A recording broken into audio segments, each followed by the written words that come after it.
প্রধান উপদেষ্টা ডক্টর মোহাম্মদ ইউনূসের প্রতিটি রাষ্ট্রীয় বিদেশ সফর যেন এক একটি বিনোদন। সফর যত বাড়ছে তত জন্ম দিচ্ছেন বিস্ময়ের। এবার রাষ্ট্রের কোটি কোটি টাকা খরচ করে ইতালি গিয়ে দেখা করেছেন পুরনো বন্ধু ইতালির মেয়রের সঙ্গে। জন্ম দিয়েছেন বিশ্বের বুকে নজিরবিহীন এক ঘটনার। সেই সঙ্গে সারা বিশ্বে হাসির পাত্র হলো বাংলাদেশ। চিফ অ্যাডভাইজার চলে গিয়েছিলেন হচ্ছে রোম এর যে মেয়র, ওনাকে ইনভাইট করেছিলেন, উনি একটা প্লেক ওনাকে দিয়েছেন। সেনাবাহিনীতে প্রচণ্ড অস্থিরতা সহ দেশ জুড়ে বিশৃঙ্খলার মধ্যেই রাষ্ট্রের টাকায় ইতালিতে পিকনিক সফর করছেন doctor Yunus.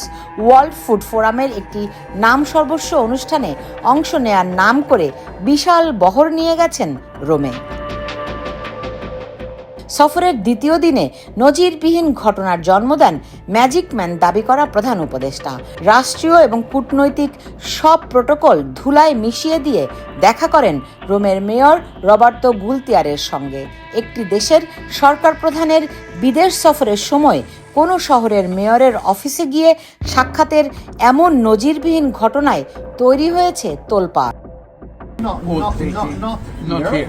We have the Foro Imperiale, that is this road. We have the 2nd of June every year. বহুল বিতর্কিত শফিকুল আলমের নেতৃত্বাধীন প্রধান উপদেষ্টার প্রেস টিম শুরুতে দাবি করে রোমের মেয়র দেখা করেছেন প্রধান উপদেষ্টার সঙ্গে। এ সংক্রান্ত 3টি ছবিও প্রকাশ করা হয় প্রধান উপদেষ্টার ফেসবুক পেজে। এর ভিত্তিতে বাংলাদেশের বিভিন্ন গণমাধ্যমে প্রকাশ করা হয় প্রতিবেদন।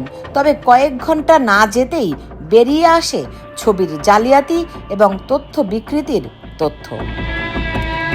প্রবাসী সাংবাদিক জুলকার নাইন শাহের একটি ফেসবুক পোস্টে অতীতের ছবির সঙ্গে তুলনা করে দেখিয়ে দেন রোমের মেয়র ইউনূসের কাছে যাননি, উল্টো ইউনূসই ছুটে গেছেন মেয়রের কাছে।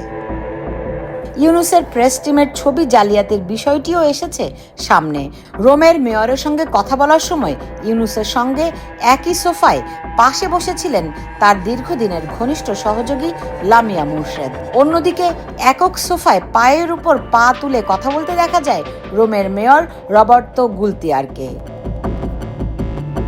কূটনৈতিক শিষ্টাচার ও নিয়মের চূড়ান্ত লঙ্ঘনের এই ছবিটিকে কাটছাঁট করে প্রচার করে ইউনূসের প্রেস টিম। তাদের প্রচার করা ছবিতে দেখা যায় শুধু ইউনূস ও রোমের মেয়রকে।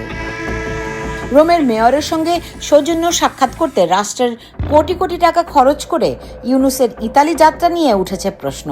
অনুসন্ধানে দেখা গেছে গুলতিয়ারের সঙ্গে বহু পুরনো মিত্রতা গ্রামীণ ব্যাংকের প্রতিষ্ঠাতার। প্রধান উপদেষ্টা হওয়ার আগেও তাকে ডেকে নিয়ে গল্প করেছেন রোমের মেয়র। ওয়ার্ল্ড এক্সপো 1030 আয়োজক শহর হওয়ার প্রতিযোগিতায় ছিল রোম। তবে 2023 সালে অনুষ্ঠিত বিডে তারা সৌদি আরবের রিয়াদের কাছে হেরে যায়। বিডের আগে রোমের পক্ষে প্রচার চালাতে ইউনূসকে নিজের কার্যালয়ে ডেকে নিয়েছিলেন মেয়র গুলতিয়ার। 2022 সালের 6 জুন দুজনের ঘনিষ্ঠ আলোচনার ছবি এখনও আছে ইউনূস সেন্টারের ফেসবুক পেজে।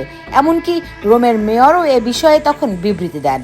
এবার সরকার প্রধান হিসেবে দলবল নিয়ে সেই মেয়রের অফিসে হাজিরা দিয়েছেন ইউনূস। ডক্টর ইউনূসের বিভিন্ন ব্যবসা প্রতিষ্ঠানের কার্যক্রম রয়েছে ইতালিতে। গ্রামীণ ব্যাংক পরিচালিত হচ্ছে গ্রামীণ ইতালিয়া নামে। বিস্ময়করভাবে সেই প্রতিষ্ঠানের বোর্ড অফ ডিরেক্টরের তালিকায় এখনও রয়েছে বাংলাদেশের স্বাস্থ্য উপদেষ্টা নূরজাহান বেগমের নাম। সরকারের উপদেষ্টা থাকার পরেও নূরজাহান বেগম কী করে গ্রামীণ ইতালিয়ার পরিচালক আছেন তা নিয়েও উঠেছে প্রশ্ন। ইতালিতে ইউনূসের সামাজিক ব্যবসা পরিচালনার জন্য রয়েছে আলাদা প্রতিষ্ঠান। আগে এর নাম ছিল গ্রামীণ ফাউন্ডেশন ইতালি, বর্তমানে সেটি দ্য ইউনূস ফাউন্ডেশন নামে পরিচালিত হচ্ছে। এসব প্রতিষ্ঠানের দেখভাল করতেই ডক্টর ইউনূস রাষ্ট্রের টাকায় ইতালি গেছেন কিনা তা নিয়েও উঠেছে প্রশ্ন। রোমের মেয়রের অফিসে গিয়ে ডক্টর ইউনূসের গল্প করার ঘটনার পর ফেসবুকে নতুন পোস্ট দিয়েছে তার প্রেস টিম। স্বীকার করা হয় প্রধান উপদেষ্টাই গিয়েছিলেন মেয়রের অফিসে। তো উনি যখন রোমের মেয়রের অফিসে যান, রোমের মেয়র পুরো তার 2000 বছর পুরনো যেই আর্কিওলজিক্যাল সাইটগুলো ছিল, রোমান সিনেট, জুলিয়াস সিজারের মূর্তি, এগুলো পুরো যে সমস্ত জায়গা এবং এখানে মার্ক অ্যান্থনি বক্তৃতা দিয়েছেন, সব রোমান আর্কিওলজিক্যাল সাইটগুলো ঘুরে ঘুরে তার ব্যালকনির থেকে দেখিয়েছেন। তবে হাস্যকর বিভিন্ন তথ্যে ভরপুর এই পোস্ট। দাবি করা হয় বাংলাদেশের আসন্ন জাতীয় নির্বাচন, নিরাপদ অভিবাসন নিয়ে রোমের মেয়রের সঙ্গে কথা বলেছেন ডক্টর ইউনূস। এমনকি ইতালির প্রধানমন্ত্রীর বাংলাদেশ সফরের সম্ভাবনা নিয়েও তিনি নাকি কথা বলেছেন মেয়রের সঙ্গে। প্রেস টিমের গল্পম্যান বলে পরিচিত শফিকুল আলম এভাবেই প্রসব করে চলেছেন গল্পের অশ্বডিম্ব। Sultana Rahman, Bangla news network, New York.